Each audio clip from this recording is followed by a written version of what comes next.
우리가 언뜻 봐도 어린 사람처럼 보이려면 어떻게 해야 될까요? 일일이 뜯어보지 않아도 우리는 대충 이 사람이 몇 살쯤인지 쉽게 알 수 있잖아요. 그런데 그렇게 자세히 보지 않고도 어떻게 나이를 잘 알 수 있을까요? 맞아요. 얼굴 중안부 길이가 동안이냐 아니냐를 좌지우지해요. 제니나 장원영님처럼 예쁜 여자 연예인들을 보면은 대부분 짧은 중안부를 가지고 있잖아요. 그런데 나이 들수록 점점 중안부는 길어지는 경향이 있어요. 그래서 어떤 분들은 10살도 더 늙어 보이게 만든단 말이죠. 특히 30대 분들은 필수적으로 집중을 하셔야 되는데요. 우리 얼굴은 30대부터 노화가 시작되고 이 시기에 중안부가 확 길어지기 때문에 지금부터 관리를 시작하는 게 좋아요. 그래서 오늘은 15년 동안 피부 미용 시술을 하면서 알게 된 중안부를 짧게 만드는 병원 시술과 관리 방법에 대해서 알려드릴게요. 자, 첫 번째는 입술인데요. 입술이 약간 도터워지고 강조가 되면은 얼굴 중안부가 좀 짧게 느껴질 수가 있어요. 우리가 흔히 오버립으로 좀 그릴 때가 많잖아요. 얼굴 긴 분들은 오버립이 얼굴 중안부를 좀 짧게 만들 수도 있거든요.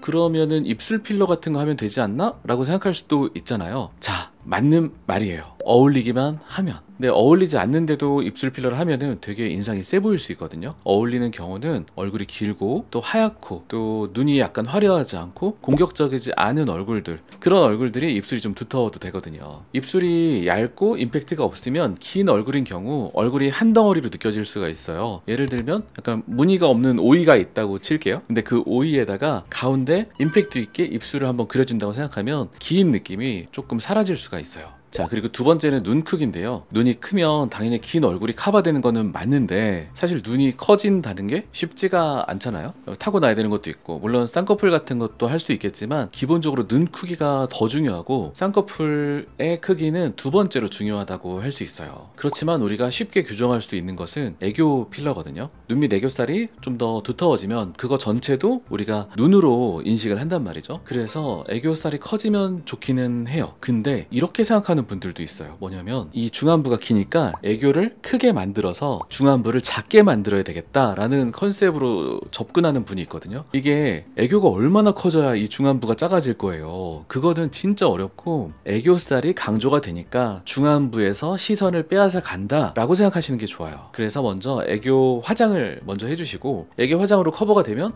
그걸로 끝이죠 사실. 그런데 애교살이 너무 작으면 애교 화장도 너무 난이도가 높아져요. 시간도 많이 걸리고요. 그런 경우에는 애교 필러도 도움이 되는데, 애교가 잘 어울릴 사람은, 눈이 처진 사람은 좀 별로예요. 눈이 약간 뒤끝이 올라간 분들이 좀 잘 어울리는 경우가 많고, 또 삼배간이 없는 경우, 약간 눈꺼풀이 처져서 아래 눈동자 까만 부위가 동그랗게 잘 보이는 경우도 약간 좀 무섭다라고 느껴질 수도 있어요. 그리고 좀 나이가 50대인 분들부터는 애교가 조금 어렵게 변수가 많은 경우가 많아서 그런 것도 한번 생각해 보시면 좋아요. 애교 필러 하면 네. 이게 흘러내려서 볼로 안 내려와요. 볼로 내려오지 않아요. 네, 볼로 내려오는 경우는 진짜 한 케이스도 본 적이 없고, 다만 애교가 6개월까지도 물을 끌어들여서 애교가 자꾸 커지는 성향이 있어요. 이거 반대로 생각하는 분이 있잖아요. 필러가 꺼지니까 처음에 좀 크게 넣어놔야 되겠다 라고 생각을 했는데 나는 작아질 줄 알고 크게 한 건데 그게 더 커져서 너무 뚱뚱해 보이는 경우가 있어요. 그리고 이번에 느낀 게 뭐냐면은, 제가 최근에 학회 강의를 하러 갔는데 제 앞에 발표하시는 분이 애교 필러 강의를 하시는 거예요. 근데 강의력이 너무 좋은 거예요. 마치 아나운서처럼 말씀 너무 잘하셔서 와, 너무 듣기 좋다 하고 있는데 마지막에 전후 사진을 보여주시는데 정말 제 취향이 아닌 거예요.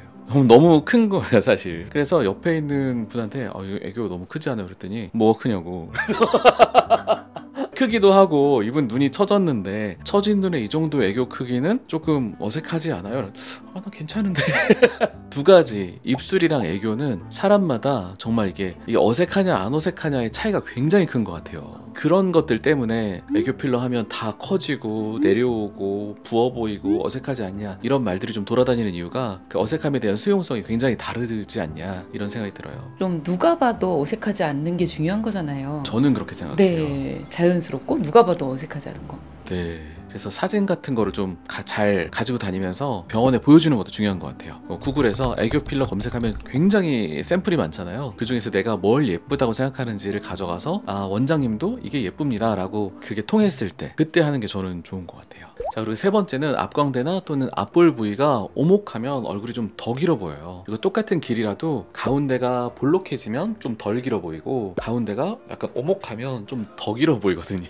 그래서 꺼진 부분이 있다면 좀 채워주는 게 좋고, 항상 가운데가 볼록할 수 있도록 화장도 하이라이트를 이 가운데쯤에 위치해주면 훨씬 좀 오목한 느낌이 좀 덜 할 수가 있어요. 채우는 재료는 뭐 여러 가지가 있겠죠. 지방 이식도 있고 필러도 있고 또 요즘에는 콜라겐 부스터도 있는데, 각자 요즘에는 정말 생각들이 다양하잖아요. 그래서 자기의 건강 신념에 맞는 재료들을 선택하면 좋아요. 저는 개인적으로는 녹는 필러가 좋다고 생각을 합니다. 자, 네 번째로는 실리프팅인데요. 얼굴이 늘어지면 좀 더 길어 보이기는 해요. 항상 얼굴을 올려서 중간 부분이 탱탱해지면은 얼굴이 좀 덜 길어 보이거든요. 약간 요런 느낌? 이런 느낌으로, 저는 이제 볼에 살이 많다 보니까 별 차이가 없는데, 약간 늘어진 느낌이 긴 분들은 얼굴을 올려줘서 중간이 좀 탱탱해지면 좀 덜 길어 보인다 할 수 있어요. 이렇게. 아, 그렇죠. 원장님 같은 얼굴은 좀 더 그렇죠. 아니, 저는 그리고 중안부가 길질 않아서 맞아요. 어려 보이는데 한몫하시잖아요. 그런 것 같아요. 그러니까 동그란 얼굴형인 분들이 절대 좌절할 필요가 없어요. 맞아요. 그러니까 어렸을 때는 동그란 얼굴 가진 분들이 좀, 난 너무 동그래서 싫어요 라고 하지만, 다름하고 싶어요. 맞아요. 한 35세, 40세 이렇게 가면서부터는 동그래서 귀엽고 덜 늙어 보이는 그런 어려 느낌이 보이고. 많아서, 맞아요. 저는 그 점을 이제 동그란 분들이 오면은 자꾸 이제 말씀을 드리고 있어요. 다섯 번째는 관자놀이랑 옆광대가 꺼진 사람이 있어요. 이 두 부분은 꺼지고 옆광대는 튀어나오고, 긴데 울퉁불퉁하면 좀 더 길어 보이고 울퉁불퉁도 강조돼 보이는 것 같아요. 그래서 이 부분을 채워주면 좀 더 가로 길이가 길어지면서 위아래 비율이 맞으면 길다 이런 느낌이 좀 줄 수 있거든요. 근데 둘 중에 뭐부터 채워야 될까라고 생각해보면, 전 항상 아랫부분에 이 옆광대 아래쪽을 먼저라고 생각을 하는데, 이유는 대부분 여자분들이 머리카락이 기니까 이 관자놀이 꺼진 거는 다들 가리고 다니시더라고요. 그래서 아랫부분부터 먼저 해보시고, 이게 벌써 조금 좋아지면 이제 난 그만해도 되지 뭐, 이렇게 생각하는 분들도 많거든요. 무조건 처음부터 많이 하려고 생각하지 마시고 단점부터 조금씩 보완해 나가면, 저는 그게 우리가 시술을 적게 할수록 어떤 리스크도 항상 줄어들고 또 돈도 적게 쓰고, 한 번에 완벽하게 해놔도 사람이 항상 나는 또 얼굴에 뭐 할 거 없나 또 찾게 돼 있어요. 여기를 채우면 네. 얼굴이 더 커 보이지 않을까요? 그것도 맞는 말이에요. 그리고 비율이 맞으면은 절대적인 면적은 사실은 더 커질지 몰라도 더 작아 보여요, 얼굴이.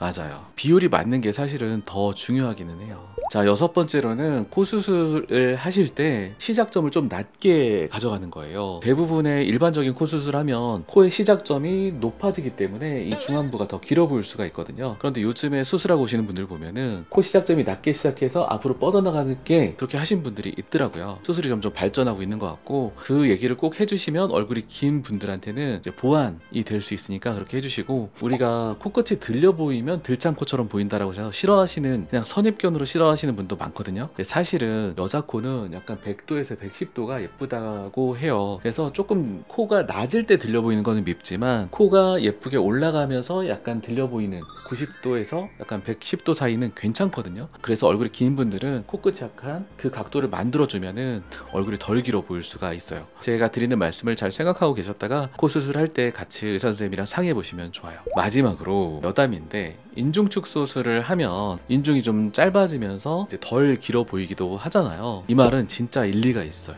원리적으로는 참 좋고 모양적으로도 좋은데, 이제 병원에서 시술을 하다 보면 완전히 세안을 하고 나서 그 쌩얼을 볼 때가 많잖아요. 근데 흉이 이렇게 좀 어느 정도는 보일 때가 많더라고요. 많이 보이는 사람도 있고 적게 보이는 사람도 있지만, 대부분은 금방 눈에 띌 정도는 된다, 화장을 안 했을 때, 이런 생각이 들기는 하거든요. 흉이 진짜 잘 안 보이는 그런 병원이 있다 하면 그런 데서 하시는 거는 나쁘진 않을 것 같아요. 자, 지금까지는 시술이나 수술 같은 거에 대해서 얘기를 해봤는데요. 긴 얼굴을 커버하기 위해서는 메이크업이나 헤어도 중요할 텐데, 이거는 구슬쌤께서 이어서 설명해 주실게요. 이제 화장이나 헤어 중에서 제일 좀 간단한 거, 이제 앞머리를 내는 거예요. 뭐 사람마다 이제 얼굴형에 따라서 달라지기는 할 수 있지만, 이게 대개는 앞머리를 내리면 얼굴이 좀 긴 게 좀 짧아 보이거든요. 아무래도 가려주니까. 얼굴 자체가 짧아 보니까 중안부도 좀 짧아 보일 수 있어요. 그리고 코가 기신 분들은 메이크업 할 때 좀 내려서 시작하는 거예요. 하이라이트를 여기부터 줘서 여기를 좀 강조를 하고, 여기는 약간 좀 강조를 하지 않아서 코 시작점을 좀 낮춰주는 거죠. 그러면은 코가 좀 짧아 보이면서 그래서 중안부가 좀 짧아 보일 수 있어요. 그리고 이제 볼터치를 이용한 건데 볼터치로 한번 여기를 해주면은 하나로 이어지던 것이 중간에 잘려요. 이제 분할 효과가 있어서 길어 보이는 게 좀 덜할 수가 있어요. 그리고 앞에서 아름쌤이 얘기해 주셨는데 애교살을 좀 두껍게 그리는 거예요. 그래서 애교살이 커서 좀 눈이 커지면서 눈으로 좀 더 시선이 몰리게 하는 거죠. 그리고 마지막으로 웃으면 짧아 보입니다. 그래서 많이 웃으세요. 평소에 막 이러고 다니라는 건 아니지만 좀 웃는 표정으로 다니시면은 좀 짧아 보일 수 있어요. 오늘 영상은 여기까지고요. 자연스러운 게 예쁜 거예요. 구슬쌤이었습니다. 안녕. 얼마 전에 실리프팅을 하는데 환자분이 여자분인데 감사팀, 대기업 감사팀에 있으셨대요. 몇 년 동안. 혹시 감사팀이 뭐 하는지 아시죠? 회사 내 비리를 잡는 거예요. 의심하고 이렇게 간다. 그래서 대단하시다 그랬더니 약간 우스갯소리였는지 우리 아들이 힘들어한다고. 중학생인데 이게 뭔가 조금만 잘못하고 오늘 학원 안 가고 어디 나갔다 온 것 같은데? 그래서 가방을 싹 열어보면 외출복 이렇게 있는 거예요. 학원 안 가고. 그래서 근데 우리 아들은 진짜 불쌍해요. 그런 거. 아 왜요? 그랬더니 저희 남편은요 형사예요. 그래서 아빠는 형사, 엄마는 대기업 감사팀. 그래도 이렇게 올바르게 이끌어주는 게 좋은 일이겠죠. 나쁜 일은 아니니까. 나쁜 일은 아니니까. 다만 이제 숨쉬기를 조금 힘들 수도 있겠다. 이런 생각이 들더라고요. 그래서 이게 너무나 좋은 직업이잖아요. 둘 다. 근데 부모님 두 분이 합쳐졌을 때 시너지가 근데 상상만 해도 그런 상황이 너무 재밌더라고요.